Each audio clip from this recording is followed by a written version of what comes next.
So, the WNBA commissioner actually has said some positive things about Caitlin Clark in, like, obviously while talking about the growth of the league. And it's good to see. It's good to see, like, the acknowledgement there. But it's also good. I actually think it's good in general. I think the acknowledging what Caitlin Clark has done, while also not just bowing down and neglecting all the other players, because at the end of the day, the only way the WNBA is going to grow is, it probably will grow off the back of one player.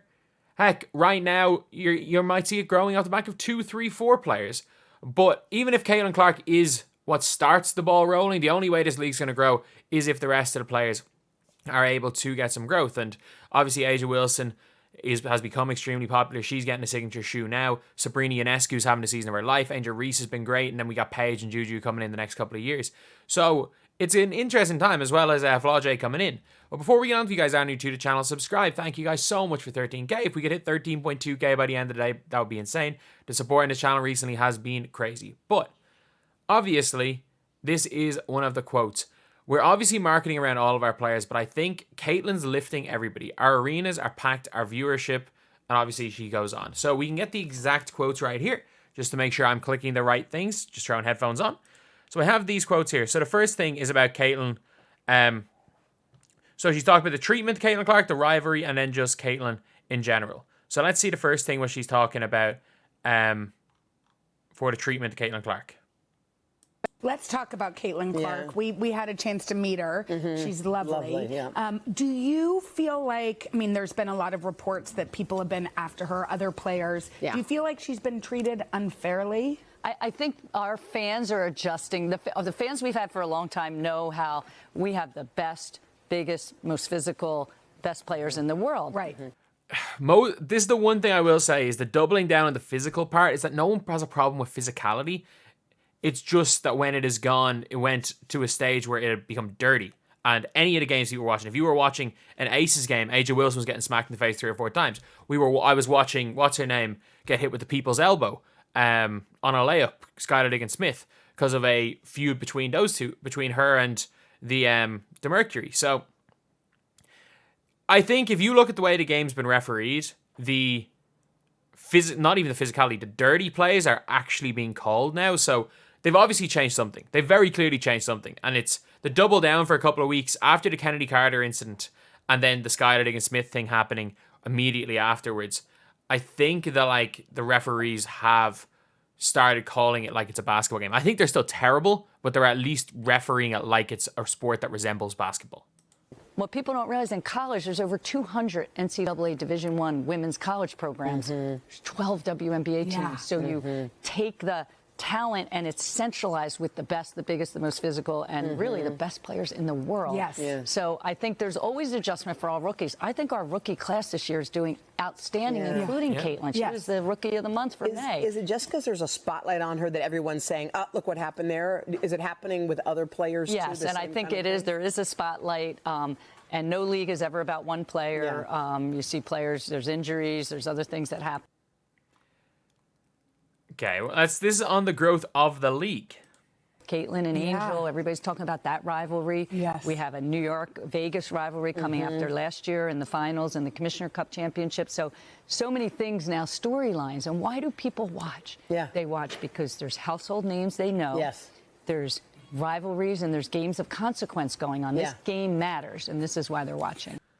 Nothing that she said so far here is wrong. Like, I know a lot of people have had like almost have a dislike towards her, and I think the WNBA, what they've done isn't great. I think a lot of the things WNBA have done as far as growing the league has been terrible, but I don't think anything she said wrong. She's completely right with what she's saying there. She's completely right that, like, the storylines and the rivalries are as important as anything else. We're obviously marketing around. This is obviously on the impact of Caitlin Clark. Around all of our players, but I think Caitlin's lifting everybody. Yeah. Oh, yeah, definitely. Our arenas are packed. Our viewership. I mean, this is a key part of why I was hired, is to look at how to bring in new viewers, new fans, the demographic. We're one of the most diverse demographics in sports, both on the court and now our viewership. Yeah. It rocks, by the way, when you're. So in fairness, like, a lot of people, if you want to go and question some of the decisions she's made, it's very clear. Like, look, I don't know anything about her really. I'm just looking at the way the league has been, the way the players in the league are normally like happy to they just seem to be happy with their no viewership. But it's clear that everything she's saying about growing the league is right. It's clear that like the logic of people being interested in players, being interested in storylines helps. And also, people just being interested in Caitlin Clark does not help the league. For her individually, like that's not what her job is.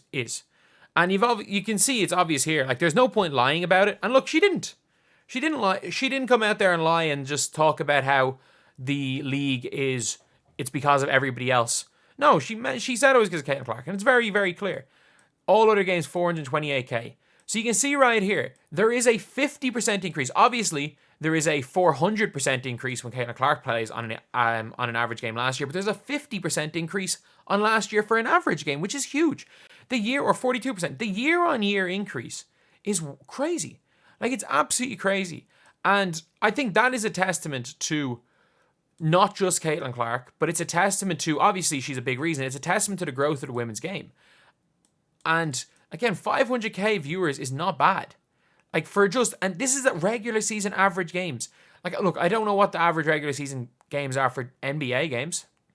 I don't know what the viewership is. Obviously, it's probably somewhere in between this number and this number. But like, it's still impressive with the growth. And like, it's good to see her talking about the league. It's good to see the commissioner obviously trying to grow the league. And like, I'm not going to be making this video and being like, ha, see, I told you so. Angel Reese has had no impact, because she clearly has. Like, but I think it's just a more positive thing. In reality, if you're someone that cares about the sport, you're going to be happy to see growth regardless of what the growth is. And that's why I think a lot of the former WNBA fans, even some WNBA players, actually don't care about their sport in general. They care about them playing the sport. They might care about their team. They don't care about the sport in general. And I think fans of sport in general are going to be happy about this. Like, there's reasons to watch. The NBA season has just finished. And if you have been interested in what's going on in the WNBA, there's basketball to watch. And at the end of the day, people don't just watch sports to watch the best standard, because college basketball, the finals of college basketball has more viewership than any NBA finals game. So it's not just about the best standard. So we can stop that argument there. If the argument was we only watch basketball at the best standard, then people would watch people in America would watch more EuroLeague. But look, it is what it is. It's good seeing the commissioner talk about the growth of the league, and like, the growth is going to be crazy in a few years. Nearly every player is not in a rookie deal is going to be a free agent in 2026, and some of them are going to be making 2 to 3 times more money a year out in the new CBA. And it's just a pity for the people on rookie deals; they're still going to be making 70k. And next year is going to be even worse. The rookies coming in next year are going to be in the worst spot ever, because they're going to have 3 years of making 70k when there's going to be others making 500k.